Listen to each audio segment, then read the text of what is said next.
Make an altar of acacia wood for burning incense.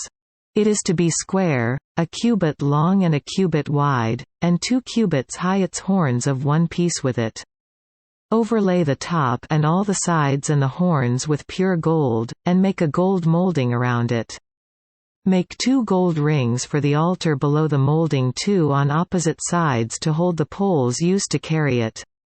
Make the poles of acacia wood and overlay them with gold. Put the altar in front of the curtain that is before the Ark of the Testimony, before the atonement cover that is over the testimony where I will meet with you. Aaron must burn fragrant incense on the altar every morning when he tends the lamps.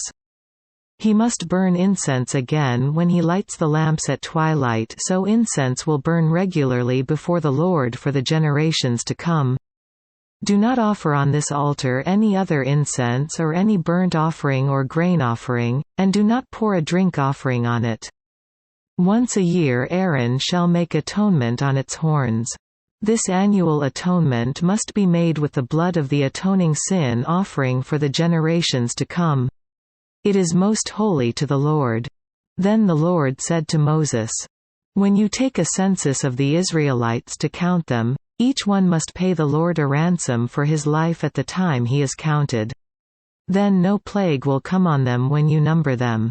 Each one who crosses over to those already counted is to give a half shekel, according to the sanctuary shekel, which weighs 20 gerahs.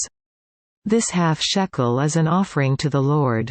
All who cross over, those 20 years old or more, are to give an offering to the Lord.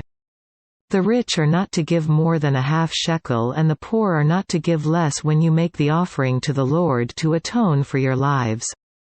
Receive the atonement money from the Israelites and use it for the service of the tent of meeting.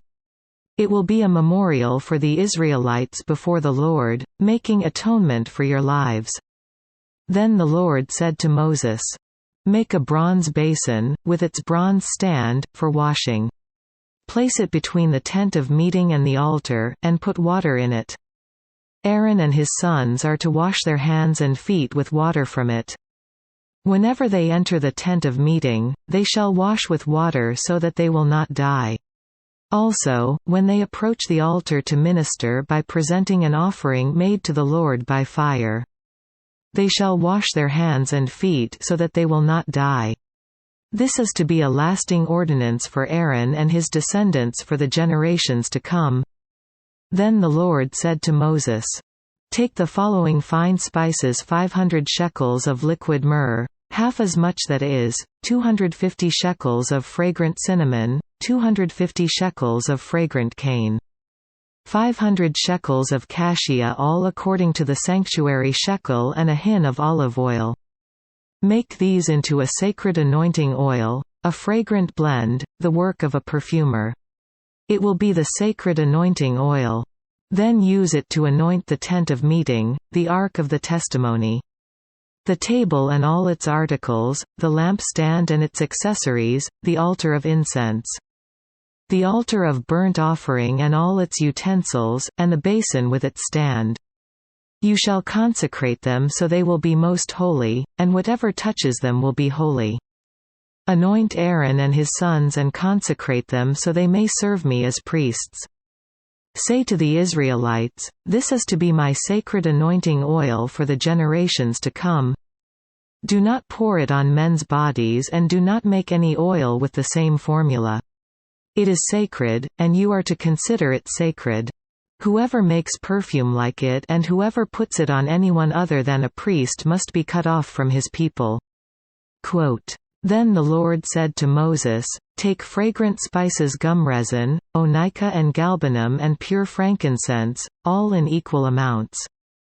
And make a fragrant blend of incense, the work of a perfumer. It is to be salted and pure and sacred. Grind some of it to powder and place it in front of the testimony in the tent of meeting, where I will meet with you. It shall be most holy to you. Do not make any incense with this formula for yourselves, consider it holy to the Lord. Whoever makes any like it to enjoy its fragrance must be cut off from his people."